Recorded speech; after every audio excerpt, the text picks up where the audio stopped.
1984 was a year of famine, industrial accidents, and another change of leadership behind the Iron Curtain. Beyond doubt, a year of momentous happenings. The February death of Soviet leader Yuri Andropov from kidney failure came less than 2 years after he took over from his predecessor, Leonid Brezhnev.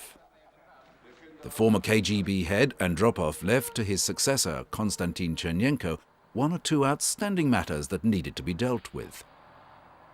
When Afghanis in the UK took to the streets to protest against the Soviet occupation of their homeland, it was Chernenko's name that was emblazoned on their banners.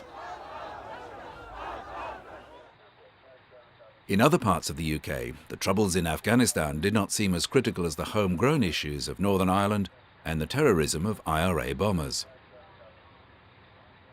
In an organised attempt to kill British Prime Minister Maggie Thatcher and as many of her government ministers as possible, the IRA detonated a bomb in the Grand Hotel Brighton, where the Conservative Party were holding their annual conference.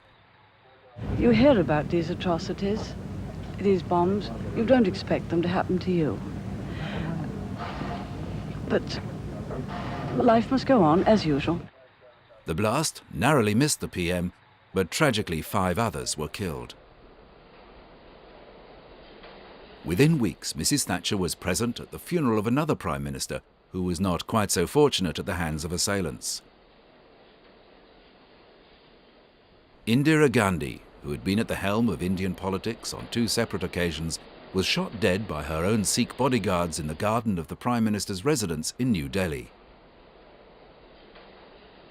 Although the majority of her Hindu constituents loved her, she had ostracized members of the Sikh community when she ordered troops to storm the Golden Temple to flush out members of a separatist Sikh militant group.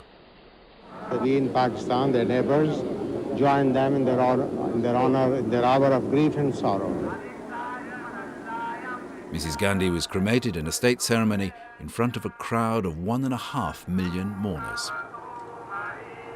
Her son Rajiv, the new Prime Minister, led other family members in the lighting of the funeral pyre, and the world was left wondering just how this man, who had only been in politics a short time, was going to lead his country of 700 million people.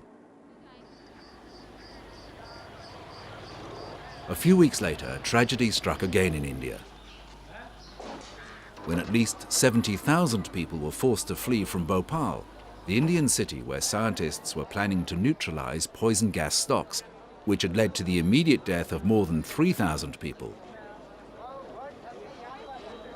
Troops and police stood by to control possible looters in the near-empty city, following the gas leak from a pesticides factory owned by the Indian subsidiary of the US multinational company Union Carbide.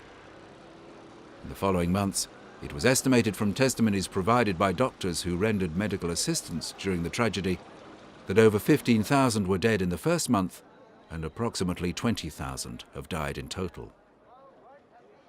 2 decades later, more than 100,000 people have permanent injuries from what is considered as the world's worst industrial disaster. The groundwater around the plant area remains contaminated, and the question of cleaning up the area is still unresolved. One afternoon, raised this money for the Band-Aid Trust to feed people in Ethiopia. In response to another tragedy that was unfolding in Africa, Irish punk rocker Bob Geldof got a few of his mates together to record a Christmas song to help raise some money for the refugees from famine in Ethiopia.